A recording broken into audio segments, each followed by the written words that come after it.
Welcome back, and thanks to returning to Harriet's Above Ground Railroad YouTube channel. My name is Anthony Ross, and I am the president and CEO of the Harriet Tubman Ross Foundation.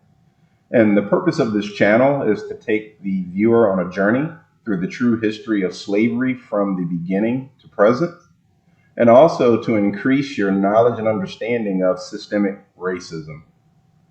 In the description below, there will be a link which will take you to the Harriet Tubman Ross Foundation. I would encourage you all to click the link and take a look at the website.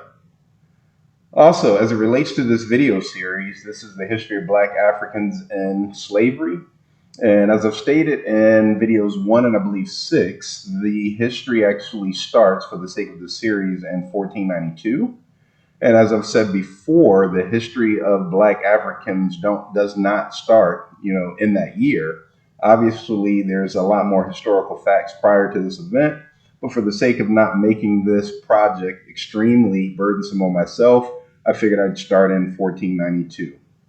Also, this will be somewhat of a transition as we go through or continue through the history of Black Africans in slavery.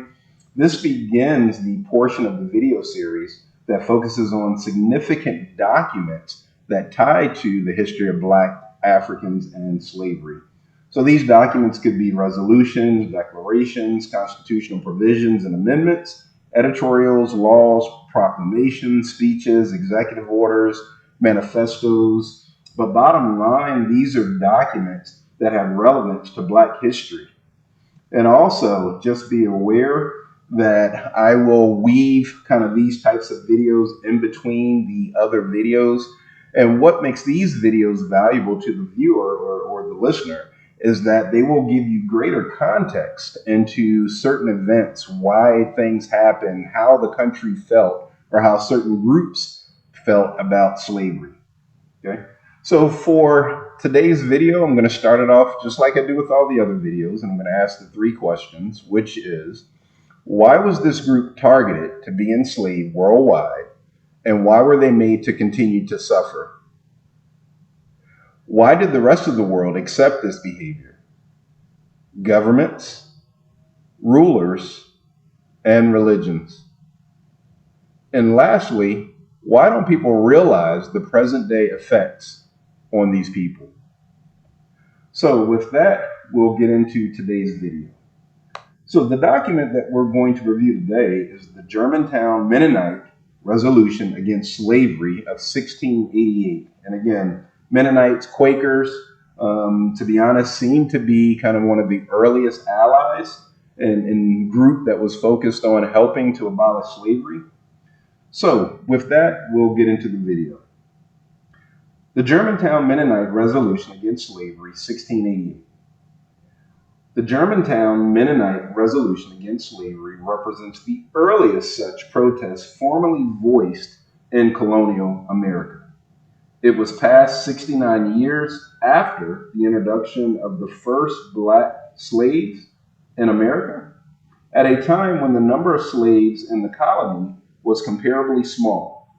It was not until 1775, however, that the Quakers, a religious group similarly opposed to the institution, formed the first anti-slavery society in the colonies.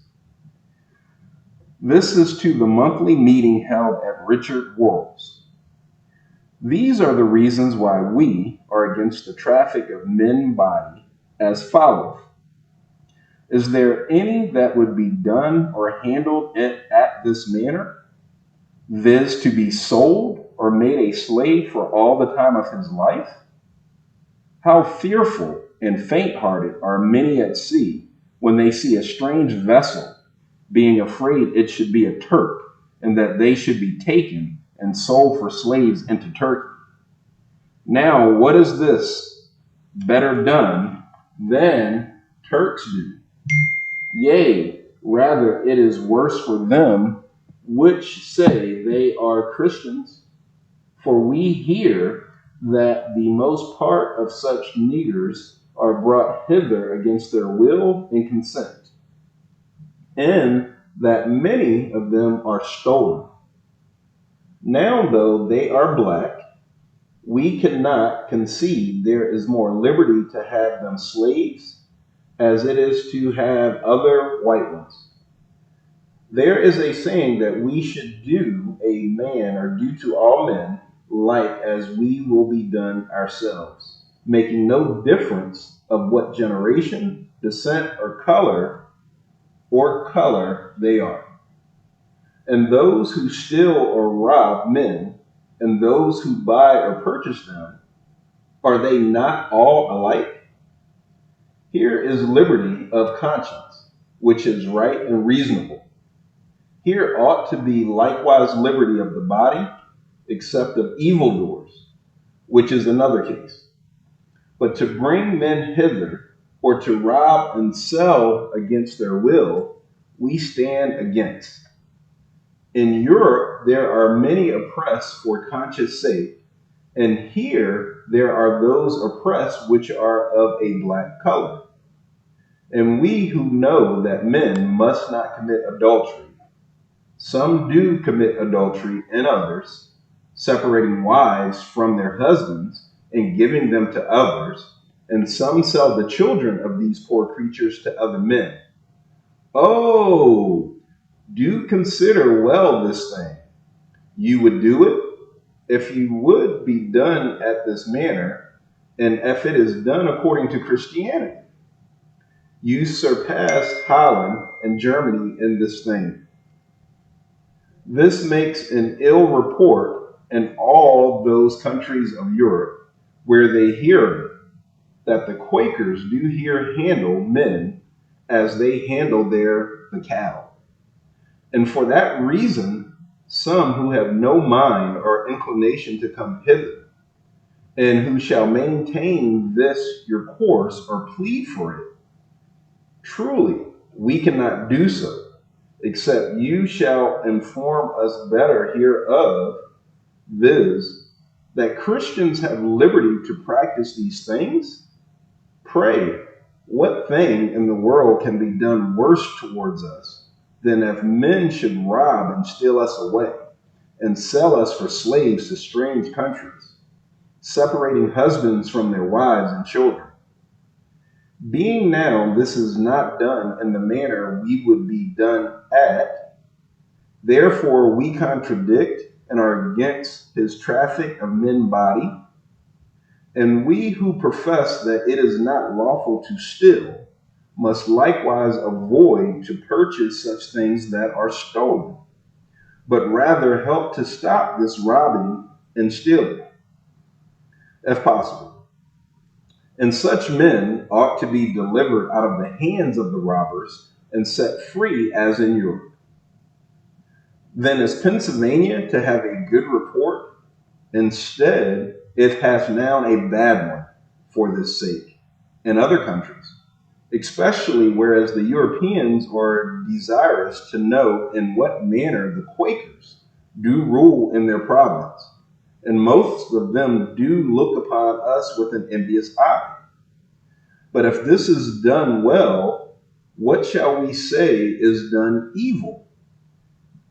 If once these slaves, which they say are so wicked and stubborn men, should join themselves, fight for their freedom, and handle their masters and mistresses as they did handle them before, will these masters and mistresses take the sword at hand and war against these poor slaves, like as we are able to believe? Some will not refuse to do. Or have these poor niggers not as much right to fight for their freedom as you have to keep them slaves? Now consider well this thing, if it is good or bad, and in case you find it to be good to handle these blacks in that manner, we desire and require you hereby lovingly, that you may inform us herein, which at this time never was done, viz., that Christians have such a liberty to do so to the end. We shall be satisfied on this point, and satisfied likewise our good friends and acquaintances in our native country, to whom it is a terror or fearful thing that men shall be handled so in Pennsylvania. This is from our meeting in Germantown, held this 18th of the second month of 1688, to be delivered to the monthly meeting at Richard Worrell's. Signed, Garrett Hendricks, Derek Tigraff, Francis Daniel Pattoris, and Adam Ode Graff. So that is the Germantown Mennonite Resolution against slavery of 1688. It will also end our video for today. And of course, I'm going to end the video with the same questions that I always ask. Why was this group targeted to be enslaved worldwide? And why were they made to continue to suffer? Why did the rest of the world accept this behavior? Governments, rulers, and religions.